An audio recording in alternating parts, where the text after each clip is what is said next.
Fala, gente, tudo bem com vocês? Tempo parado aí para gravar aula, mas vamos lá, vamos tentar seguir aí com as nossas aulas. Eu queria começar aqui uma série, né? Falando um pouquinho, fazer alguns vídeos. Acho que não realmente vai precisar de alguns vídeos aí para a gente poder falar um pouquinho sobre a tabela periódica, tá bom, gente? Então, vamos verificar um pouquinho sobre como funciona. Eu tenho aqui uma tabelinha para a gente analisar e começar a colocar alguns pontos importantes, né? A tabela, esse jeito que a tabela está aí, ela, né, a gente sabe que com certeza ela não é à toa que os elementos foram colocados dessa forma. A tabela periódica ela está muito bem organizada, tá ok? E é impressionante assim a organização dela, né? Nós devemos aí a Mendeleev, né? Moseley antes, Mendeleev, cientistas que trabalharam, né? Em catalogar, colocar esses elementos. E a primeira coisa que eu queria colocar com vocês, vamos entender um pouquinho, gente. A gente não tem que decorar alguns elementos para alguns determinados vestibulares, você precisaria, né? Até para provas, se o professor não colocar. Hoje em dia o pessoal coloca já a tabela periódica na sua prova, mas mesmo assim você precisa entender como ela está organizada, tá ok? Então, alguns pontos a gente tem que ter. E alguns elementos, quando não dá tabela periódica, você tem que ter pelo menos a ideia de localização, entender essa organização, tá bom? Bom, então vamos lá. Eu queria começar falando assim para você.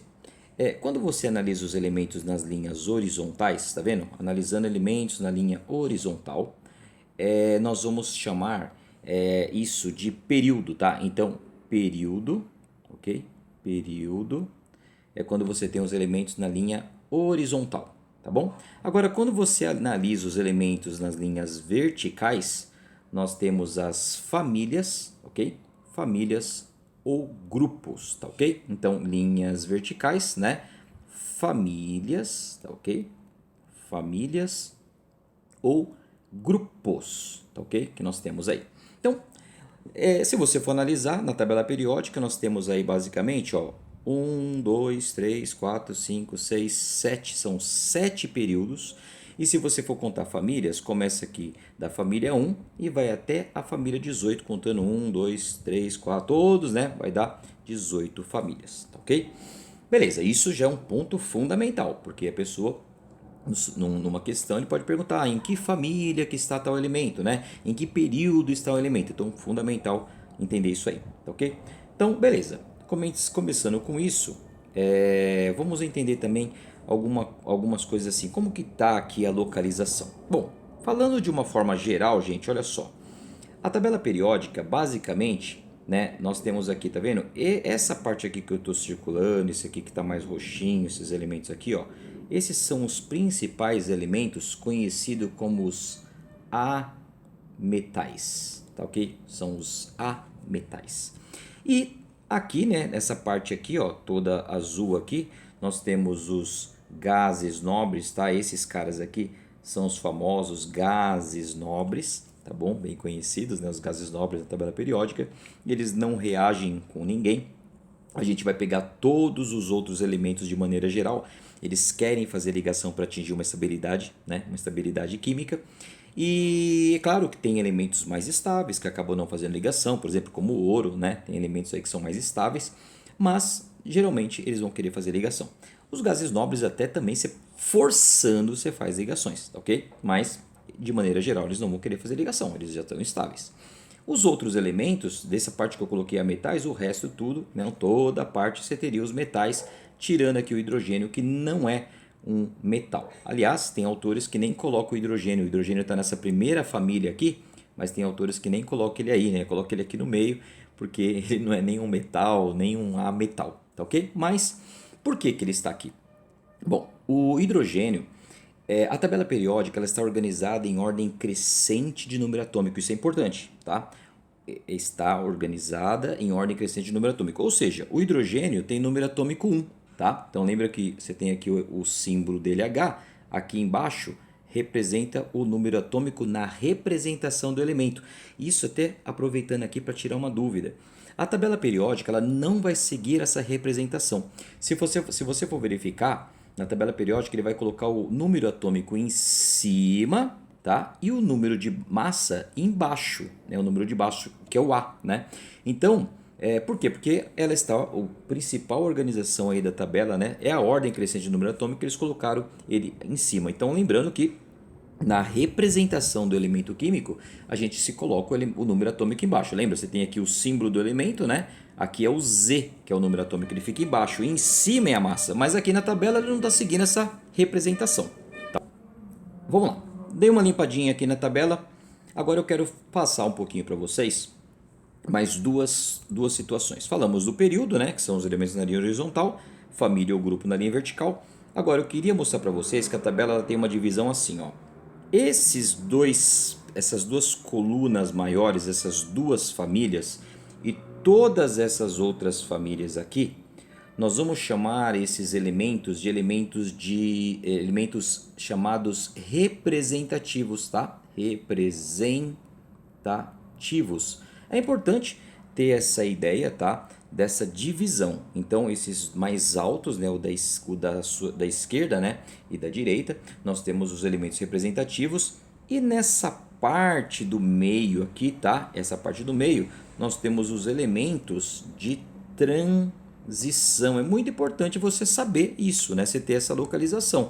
Muitas vezes na sua prova vai fazer uma pergunta: qual é o elemento de transição de maior número atômico, por exemplo, né? E até mesmo que eu estava falando do número atômico, por exemplo, o hidrogênio tem número atômico 1, você vai olhar assim, ó, o hélio que está aqui tem número atômico 2. Aí aqui o lítio, número atômico 3, depois 4. Aí ó, pula toda essa parte aqui. Esse é o 5, 6, 7, 8, 9, 10. Volta, 11, 12, entendeu? É assim que ela está organizada o número atômico. Então, você tem que estar sabendo o que são os elementos representativos, o que são os elementos de transição, né? Saber onde que eles estão para você poder conseguir responder. Então isso é fundamental, é importante também essa parte, tá ok? Vamos lá, vou limpar de novo aqui só para falar mais uma coisinha aqui sobre as famílias. Limpando aqui, né? Novamente limpando, falamos aí dos representativos, dos elementos de transição. Mais uma coisinha que eu acabei esquecendo, deixa eu só complementar aqui, ó. Aqui são os elementos de transição, só que muita gente fica na dúvida. E esses aqui, o que eles são?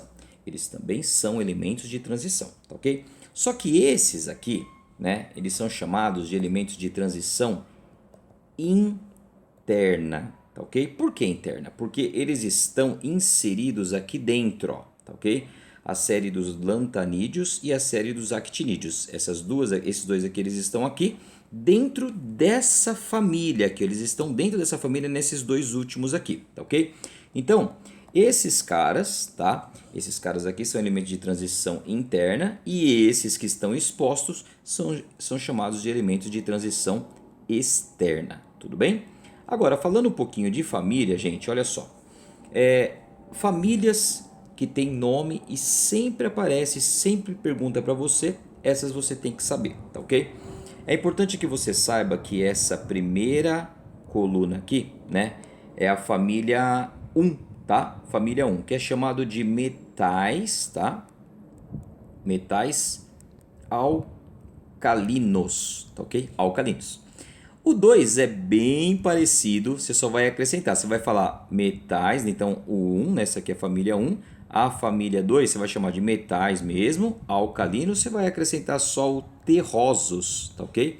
Os terrosos. Então família 1A e família 2A. Falei 1A e 2A porque é uma nomenclatura antiga, né? Não está se usando mais, isso é uma pena porque era mais didático, tá? Mas eles chamavam os elementos representativos, esses dois blocos maior aqui, né, mais altos, as famílias A's, e os do meio, família B, que são os de transição. Mas aí o PAC, que rege todas essas regras, né, eles que coordenam todas essas regras, eles decidiram colocar do 1 ao 18, né? São as famílias sequenciais, então não está se usando tanto mais essas famílias A's e família B, que era bem mais didático, bem mais fácil para a gente. Mas beleza. Família 1, metais alcalinos, família 2, metais alcalinos terrosos. Aqui, família 13. Essa família 13, né, passou aqui 12 famílias, chegou aqui na 13. Aqui não tem nenhum nome específico, né? A gente fala mesmo família do boro. Essa aqui é a 14, família do carbono. A 15, família do nitrogênio. Agora essa, gente, cuidado, ela é mais importante. Aparece bastante e ela tem um nome específico.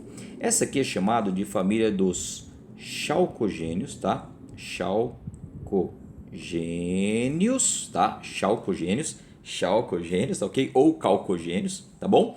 A família 17, que está aqui também, é bem importante, vocês vão ver bastante ela na química, é a família dos halogênios, tá ok? Família dos halogênios, tá? Essa família 17, que está aqui, flúor, cloro, bromo e iodo. E a última família, que é a famosa, né, família dos gases nobres, tá bom? Bom, falamos um pouquinho aí de algumas características importantes e aí no próximo vídeo a gente vai falar mais algumas coisas aí interessantes, né, que a gente vai associar aí a tabela com bastante coisa assim que às vezes quem tá, às vezes fica um pouco perdido com a tabela, você vai ver que ela está muito associada aí com várias coisas na química, tá bom? Beleza? Depois a gente faz mais um outro vídeo aí para complementar essas ideias. Espero que tenha gostado, valeu, um abraço.